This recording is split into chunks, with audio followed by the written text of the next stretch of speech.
A uniform flexible chain of mass m and length 2l hangs in equilibrium over a smooth horizontal pin of negligible diameter.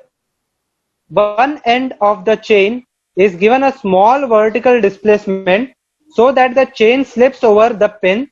The speed of the chain when it leaves the pin is, मतलब यहाँ पे क्या है, एक pin है जो nail कर दिया है यहाँ पे वॉल पे, and a chain is hung from it. ये एक पार्ट है चेन का, and there is another part of the chain which is hung from it. ठीक है, और ये इक्विलिब्रियम में है. if it is given that it is a smooth horizontal pin. ठीक है, so first of all if it is a smooth horizontal pin और ये इक्विलिब्रियम में है, means अगर ये पूरे चेन का लेंथ L है, so this length should be equal to L by 2. Similarly other side से L by 2 होगा, then only the mass will be in equilibrium. You can convert it into mass. अब यहाँ पे एक ground position decide करके लेते हैं, उसके हिसाब से हम लोग आगे देखेंगे. Okay, I am taking the ground position S L by 2. ठीक है, आप कोई भी रैंडमली ले सकते हो, but I am taking it as L by 2. Okay, you will understand it later why I am taking it as L by 2.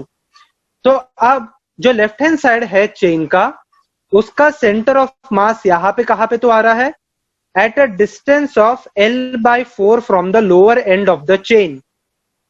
ठीक है, and similarly for the other part of the chain also it is at a distance of L by 4. तो ground से इन लोग का distance हो गया, the entire mass is at a distance of 3. This is L by 4. This is L by 4. तो यहां पे ground से डिस्टेंस हो गया 3L by 4. ठीक है, so over here the gravitational potential energy, अब मैं दोनों को डिवाइड अलग अलग करके सॉल्व कर रहा हूं. ठीक है, the total energy when it is in equilibrium, it will be equal to potential energy of the first part of the chain, जो है यहाँ पे m by 2. अगर पूरे चेन का मास m है तो हाफ चेन का मास m by 2 होगा. सिमिलरली यहाँ पे हाफ चेन का मास m by 2 हो जाएगा. सो m by 2 g into ground से लेंथ कितना है पहले चेन का, सेंटर ऑफ मास का लेंथ कितना है 3L by 4.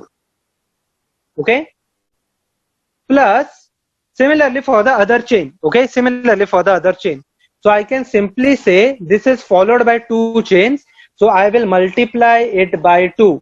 So I will multiply it by 2. तो ये टोटल एनर्जी हो गया फर्स्ट केस में, which is equal to mg 3L by 4. Okay, let it be as it is. Let this be the first equation. Now when the chain slips, same ही मैं equation ले रहा हूं.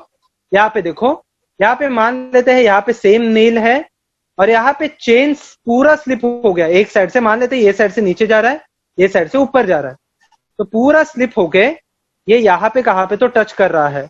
Okay, now can I से the lower end of the chain, अगर ये distance L by 2 है, if this distance is again L by 2, then the entire length of the chain now rests somewhat like this. Okay, जो मेरा assumed ground position था वहां से ये distance हो गया L. Again I will divide the chain into two parts. ठीक है, आप एक चेन लेके भी कर सकते हो, दोनों पार्ट लेके भी कर सकते हो, कोई इश्यू नहीं है. यहाँ पे let us see the potential energy. Potential energy of the first part of the chain, मतलब ये पार्ट का ग्राउंड से कितना रहेगा, this distance, if this entire distance is L, ये distance हो जाएगा L by 2 and this distance will be equal to L by 4. Okay, this distance will be equal to L by 4. तो पहले वाले हाफ चेन का मास हो गया m by 2 g into L by 4. Similarly, if you take the second chain का center of mass यहाँ पे कहाँ पे तो रहेगा, at a distance of L by 4. तो इसका ग्राउंड से डिस्टेंस कितना हो गया, अगर ग्राउंड से मैं कंपेयर करूं, it will be equal to L by 2 plus L by 4, which is equal to potential energy of the second chain will be equal to mg by 2 into L. अब यहाँ पे देखते हैं m मतलब वो मास हाफ हो गया है, it will be equal to L by 2 plus L by 4 which is equal to 3L by 4. तो टोटल पोटेंशियल एनर्जी कितना हो जाएगा यहाँ पे? Total potential energy I will add both of them, तो mg by 2 तो कॉमन ही आ जाएगा. It will be equal to L by 4 plus 3L by 4 which is equal to mg by 2 into L by 2.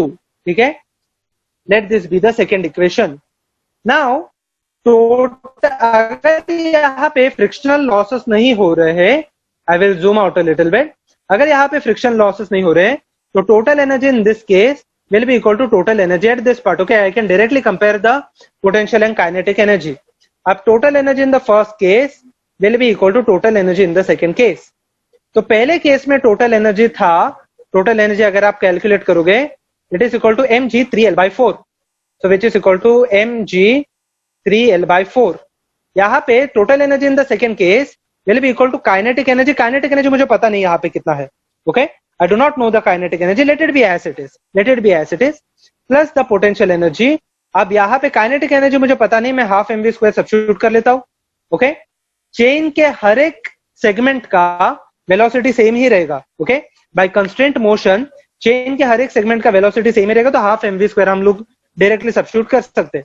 Potential energy, let us see the potential energy. Potential energy कितना आ गया था? mg, let us see, it is equal to L by 4. Okay, so it is equal to 3 by 4 mgl. Okay, 3 by 4 mgl.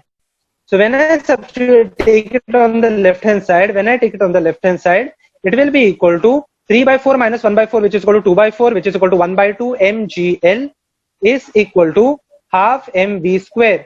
तो यहाँ पे half half cancel हो गया, mm cancel हो गया, the velocity will be equal to root gl. This will be the velocity of the chain when it just loses the contact with the pin. Okay, so root gl which is option number B.